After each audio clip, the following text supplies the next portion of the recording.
Good morning, everyone. Today we are going to start a new topic, and it is chapter number 4, page 58, and the topic is Uncle Podger Lives for Work. Before I begin the chapter, there is something to learn here on the top. Let us go through it and try to understand. We all get delayed for various reasons. Sometimes the reasons are valid and sometimes we are at fault for causing the delay.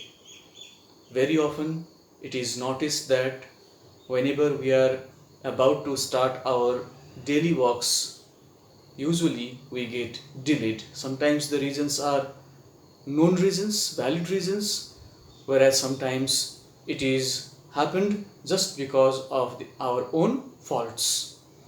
In this story, which is an extract from Three Men on the Bummel, we witness a morning in the life of Uncle Podger, who invariably gets delayed every day and blames everyone but himself for missing the train.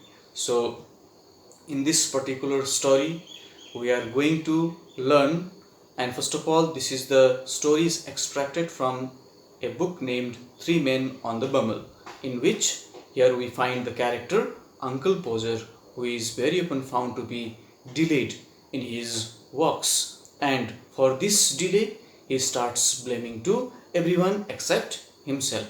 So how these things happen, what are the reasons, what are the causes that he becomes delayed, and why he blames to others, how he blames others, what are the reasons behind it, everything that we are going to learn by reading the story itself.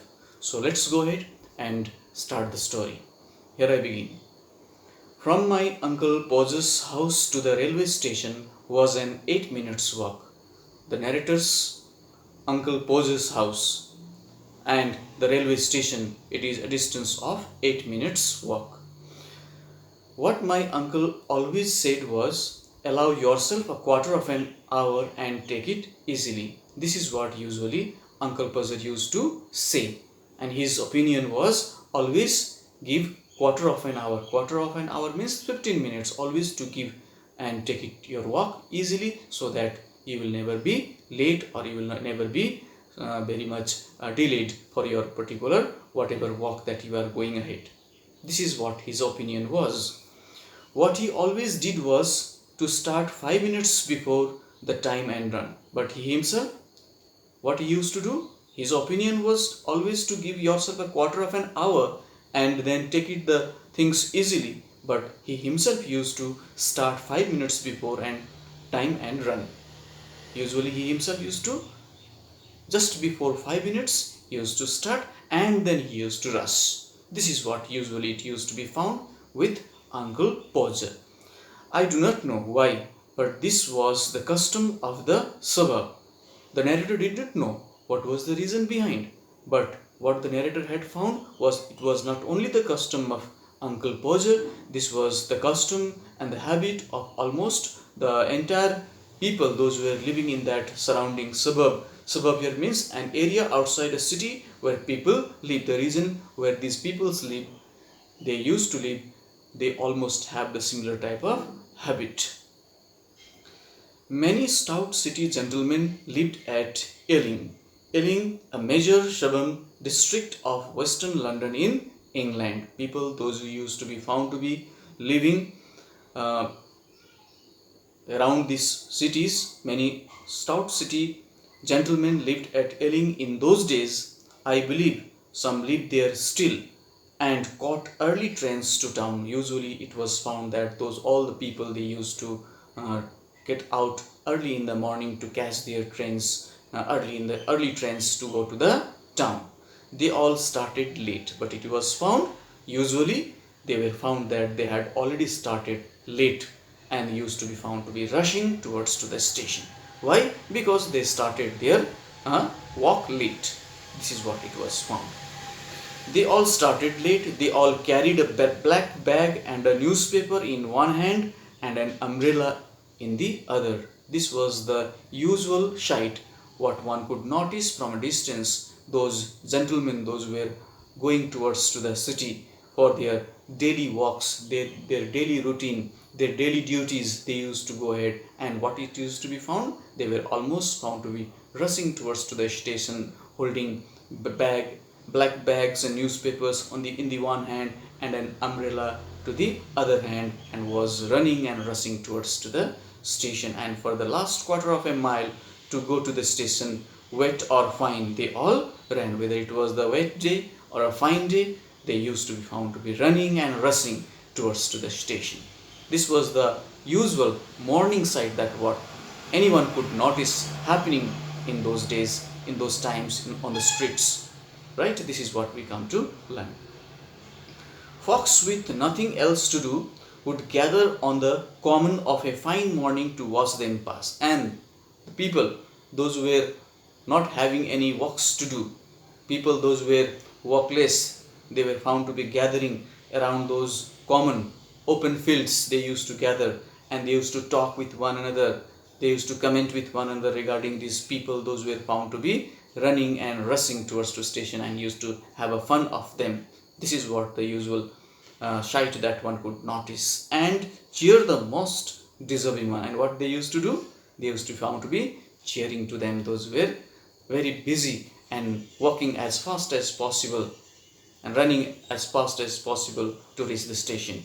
It was not a showy spectacle. It was just not a kind of showy spectacle. Spectacle here, it means a visually striking performance or display. This kind of sight with all those gentlemen walking almost in a state of run. So this type of vision which it would used to be noticed was almost like a fun to notice for everyone. Almost they were trying to perform something in a busy manner. This is what a kind of display it was to be seen, with all those people, no walks, people with no walks were found to be enjoying and having a lot of fun and laughter. This is what it was found. So they did not run well, they did not even run fast, but they were earnest and they did their best. Neither they were walking fast, neither they were running, nor they were walking very fast or running very fast, but they were all almost very earnest. Earnest here, it means showing deep sincerity. Almost they were very eager and sincere to reach to the station as early as possible, but they were earnest and they did their best. The exhibition appealed less to one's sense of art than to one's natural admiration for conscientious effort. Almost they were trying their level best. Conscientious means wishing to do one's work or duty well thoroughly. They were very determined, looked like they were very determined, they were very focused, they were very determined and go and reach to the station as early as possible. That is what it looked like from a distance. It was not that my uncle did not rise early enough. The reason behind this, why they were found to be so hurry, why Uncle Podger too was found to be very hurry, it was not because that he used to rise up. He did not rise up early in the morning. He was an early riser. But it was that troubles came to him at the last moment. Usually it was found that so many troubles it arise with him in the last minute of his departure from home towards to the station. The first thing he would do after breakfast would be to lose his newspaper. After having his breakfast, the first trouble that it would arise with him was to lose his newspaper. He was found that he had already lost his newspaper, which was very important for him. Whenever he went out, the newspaper should be there with him, because he liked to use his newspaper, read his newspaper at the time of travel in the train. This is why he needed the newspaper. We always knew when Uncle Podger had lost anything by the expression of astonished indignation. Whenever Uncle Podger lost anything, that time he did not blame to anybody. He did not blame to himself. Instead, he blamed to everybody, and a kind of astonished indignation means here the kind of anger which he showed and a kind of reaction which he showed indignation, anger about an unfair situation. This is a type of reaction.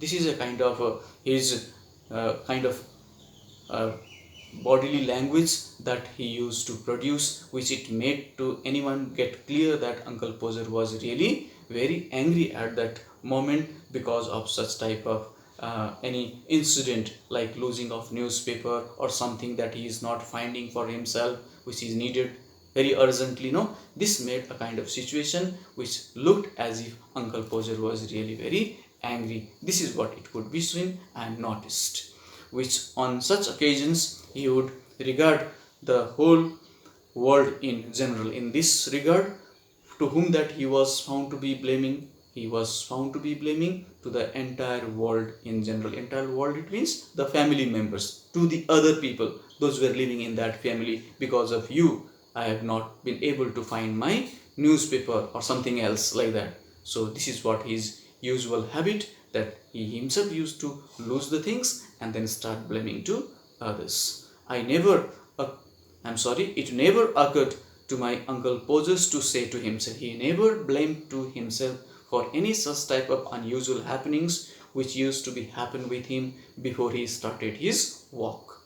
What he used to comment regarding this, he used to say, he never used to say for himself that I am a careless man, I lose everything, I never know where I have put anything, I am quite incapable of finding it again for myself. In this respect, I must be a perfect nonsense to everybody about me. I must set to work and change myself. He never suggested all these things for himself. Instead, he just kept on blaming to others only whenever he lost anything or whenever he was not able to find anything which he needed at that moment before he started his walk towards to the railway station. On the contrary, by some peculiar course of reasoning, he had convinced himself that whenever he lost a thing, it was everybody else's fault in the house but his own. So in this way, the narrator was also quite sure and certain about it, that he was also quite familiar about this particular habit of Uncle Podger, and it was quite easier for him to presume and reason it well, that he was convinced to himself that whenever anything he lost, Uncle Podger lost, he never blamed himself. Instead, always he blamed to the entire members of the family for this particular reason. I had it in my hand here not a minute ago, he would explain. He would start to shout to others. Just a minute ago, the thing was, it was in my hand itself. Then where it gone? He used to start shouting to the entire family members at that moment. From his tone, you would have thought he was living surrounded by conjurers. In this way, from this type of tone which he used and this type of thought which he had, it was quite vivid and clear that he was living surrounded by conjurers. Conjurers means people who make something appear or disappear unexpectedly or from to nowhere.